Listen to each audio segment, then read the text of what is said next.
வணக்கம் மாணவர்களே. இந்த வீடியோவில் 8ஆம் வகுப்பு கணிதம் அலகு 7 தகவல் செயலாக்கம் இதில் பயிற்சி 7ல் 1ல் 9வது கணக்கு பார்க்க போகிறோம். என்ன கொடுத்துருக்காங்க பாருங்கள். ரம்யா தனது வீட்டின் முகப்பறை சுவற்றில் உள்ள அமைப்பில் மிக குறைந்த செலவில் வண்ணமிட விரும்புகிறாள். அவள் 2 வண்ணங்களை மட்டுமே பயன்படுத்தி அடுத்தடுத்த பகுதிகள் ஒரே வண்ணத்தில் அமையாதவாறு அந்த அமைப்பை வண்ணமிட உதவுங்கள். பாருங்கள், கீழே சுவர் இந்த மாதிரி இருக்குன்னு கொடுத்துருக்காங்க. இதெல்லாம் நம்ம என்ன செய்யணும்? கலர் பண்ணணும். ஆனால் 2 கலர் ஒன்றா வந்துடக்கூடாது. மொத்தம் 2 கலர் தான் பயன்படுத்தணும். அந்த 2 கலர் எப்படி வந்துடக்கூடாது? ஒன்றா வந்துடக்கூடாது. அந்த மாதிரி நம்ம பயன்படுத்தணும். பயன்படுத்தலாமா?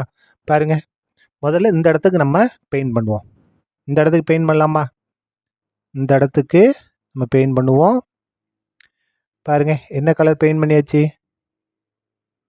க்ரீன் கலர் கொடுத்தாச்சா? அதுக்கு அடுத்தது இப்போ இதை சுற்றி எல்லா இடத்துக்கும் நம்ம என்ன செய்யணும்? பச்சை கலர், இது ரோஸ் கலர் கொடுப்போம். பாருங்கள், இந்த இடத்துல இது ஃபுல்லாக ரோஸ். 2 கலர் ஒன்றா வரக்கூடாது. அப்போ இது ஃபுல்லாக ரோஸ் கொடுத்துட்டோமா? அடுத்தது இப்போ பாருங்கள், இந்த பக்கம் ஃபுல்லாக ரோஸ். ஒரே இடத்துல வந்துடக்கூடாது. 2 கலரும் ஒரு கலர் 2 இடத்துல வந்துடக்கூடாது. அதை மட்டும் கொஞ்சம் கவனமாக கொடுத்துக்கிட்டோம்னா போதும். முடிச்சாச்சா? இப்போ பாருங்கள், இந்த இடத்துல பச்சை தானே இருக்குது. அப்போ இந்த இடத்துல ரோஸ் கலர் கொடுத்துருவோம். ரோஸ் கலரை கொடுத்தாச்சு. அதுக்கு அடுத்து இந்த இடத்துல பாருங்கள், பச்சை தானே இருக்குது. அப்போ இந்த இடத்துல என்ன கொடுக்கலாம்? ரோஸ் கலர் கொடுத்துருவோமா? ரோஸ் கலர் கொடுத்தாச்சு. இப்போ பாருங்கள், இங்கே ரோஸ் வந்துருச்சு. அப்போ இந்த இடத்துல என்ன வரணும்? பச்சை கலர் கொடுத்துடலாமா? பாருங்கள், இந்த இடத்துல க்ரீன் கலர் கொடுத்துட்டோமா? ரைட். இப்போ இந்த இடத்துல கண்டிப்பாக நமக்கு என்ன வரும்? ரோஸ் வரணும். அப்போ இந்த இடத்துல நமக்கு என்ன வந்துடும்? க்ரீன் கலர் வந்துருமா? க்ரீன் கலரை கொடுத்தாச்சு. ஒன்றா வந்துடக்கூடாது. அதுதான் ரொம்ப கவனமாக இருக்கணும். இப்போ இந்த இடத்துல ரோஸ் கலர், இந்த இடத்துல ரோஸ் கலர் கொடுத்தாச்சா? இப்போ பாருங்கள், இந்த இடத்துல க்ரீன் வந்துருச்சு. அப்போ இந்த இடத்துல ஃபுல்லாக என்ன வந்துடும்? ரோஸ் கலர் கொடுத்துருவோமா? பாருங்கள், ரோஸ் கலர் கொடுத்துருவோம். இந்த இடத்துல ரோஸ் கலரை கொடுத்தாச்சு. நீங்கள் கொஞ்சம் நல்லா தெளிவாக கொடுத்துங்க, சரியா? இந்த 2 கலர் தான் கொடுக்கணும் அவசியம் இல்லை. நீங்கள் வேறு எந்த 2 கலர்லாம் கொடுத்துக்கலாம். இதை தவிர வேறு என்னனாலும் கொடுத்துக்கலாம் நீங்கள். ஆனால் 2 கலர் மட்டும் தான் கொடுக்கணும். இப்போ பாருங்கள், இந்த இடத்துல ரோஸ் முடிஞ்சுது. அப்போ இந்த இடத்துல பச்சை. அப்போ இந்த இடத்துல கண்டிப்பாக என்ன தான் வரணும்? ரோஸ் தான் வரணும், இல்லையா? இந்த சின்ன பிளேஸில். இப்போது பச்சை கலர் எடுத்துக்கலாமா? பாருங்கள், இப்போ பச்சை கலர் இந்த இடத்துல க்ரீன். அப்போ பாருங்கள், இங்கே ரோஸ் வந்துருச்சா? அப்போ இது எல்லாம் க்ரீன் தான் வரணும். இது எல்லாமே க்ரீன். பாருங்கள், இது எல்லாமே க்ரீன் கொடுத்துட்டோமா? அதுக்கு அடுத்தது இப்போது என்ன செஞ்சுக்கலாம்? ரோஸ் கலர் எடுத்துக்கலாமா? பாருங்கள், எங்கே ரோஸ் கலர்? இந்த இடத்துல ரோஸ் கலர், இந்த இடத்துல ரோஸ் கலர், இந்த இடத்துல ரோஸ் கலர் கொடுத்தாச்சு. அதுக்கு அடுத்தது கொஞ்சம் அழகாக இது பண்ணிடுவோம்.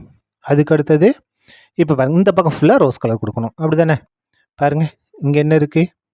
க்ரீன் இருக்குது. அப்போ இது ஃபுல்லாக ரோஸ். நம்ம எடுத்துருக்கு இந்த 2 கலரை மட்டும்தான் எடுத்துருக்கோம். நீங்கள் வேறு எந்த 2 கலர்னாலும் நீங்கள் எடுத்துக்கலாம், சரியா? முடிஞ்சது. அதுக்கு அடுத்து பாருங்கள், கலர் பண்ணிட்டோமா?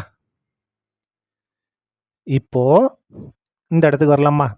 இங்கே என்ன இருக்குது பாருங்கள், இது ஃபுல்லாக க்ரீன் தானே இருக்குது. அப்போ இங்கே என்ன வரணும்? ரோஸாக வரணும். இந்த இடம் ஃபுல்லாக ரோஸ், இது ஃபுல்லாக ரோஸ் கலர் கொடுத்துட்டோமா? இப்போ பாருங்கள், அடுத்தது இப்போ இங்கே வாங்க, க்ரீன் எடுத்துக்கலாமா? பாருங்கள், இங்கேயும் ரோஸ், இங்கேயும் ரோஸ். அப்போ கண்டிப்பாக அந்த இடம் என்ன வரணும்? க்ரீன் தான் வரணும். இந்த இடத்துல க்ரீன் தான் வரணும். அதே மாதிரி இங்கே பாருங்கள், இங்கே ரோஸ் இருக்கா? அப்போ இந்த இடத்துல என்ன வரணும்? க்ரீன் தான் வரணும். இது ஃபுல்லாக க்ரீன், சரியா? இப்போ பாருங்கள், இங்கேயும் க்ரீன், இங்கேயும் க்ரீன். அப்போ இந்த இடத்துல என்ன வரணும்? கண்டிப்பாக ரோஸ் கலர் தான் வரணும். இதில் ரோஸ் கலர், இது ஃபுல்லாகவே ரோஸ் கலர் தான். பாருங்கள், கொஞ்சம் டைம் ஆனாலும் நல்லா நீட்டாக கலர் பண்ணிடுங்க, நல்லாயிருக்கும் பார்க்குறதுக்கு, சரியா? பாருங்கள், ரோஸ் கலர் இந்த இடத்துலையும் கரெக்டாக கொடுத்துருங்க. இந்த இடத்துல ரோஸ் கலர் முடிஞ்சுதா? இப்போது திரும்ப நம்ம என்ன கலர் எடுத்துக்கலாம்? க்ரீன் கலர் எடுத்துக்கலாமா? பாருங்கள், இந்த இடத்துல க்ரீன் தான் கொடுத்துருக்கோம். இப்போ பாருங்கள், அப்போ இந்த இடத்துல கண்டிப்பாக நமக்கு என்ன தான் வரணும்? க்ரீன் தான் வரணும். இந்த இடம் ஃபுல்லாக க்ரீன் கொடுத்தாச்சு. இப்போ பாருங்கள், இங்கேயும் க்ரீன், இங்கேயும் க்ரீன். அப்போ கண்டிப்பாக இந்த இடத்துல என்ன வரணும்? ரோஸ் கலர் வரணும். இப்போ பாருங்கள், இந்த இடத்துல ரோஸ் கலர் கொடுத்துட்டோமா? ரோஸ் கலரை கொடுத்தாச்சு. அதுக்கடுத்து பாருங்கள், இப்போ பாருங்கள், நடுவில் மட்டும் என்ன கொடுத்தா போதும்? க்ரீன் கலரை கொடுத்தா போதும். பாருங்கள், கணக்கில் சொன்ன மாதிரி 2 கலரை பயன்படுத்தி அடுத்தடுத்து வராத மாதிரி நம்ம என்ன செஞ்சிட்டோம்? சூப்பராக கலர் பண்ணிட்டோம். அவ்வளோதான், இந்த கணக்கு முடிந்தது. நன்றி.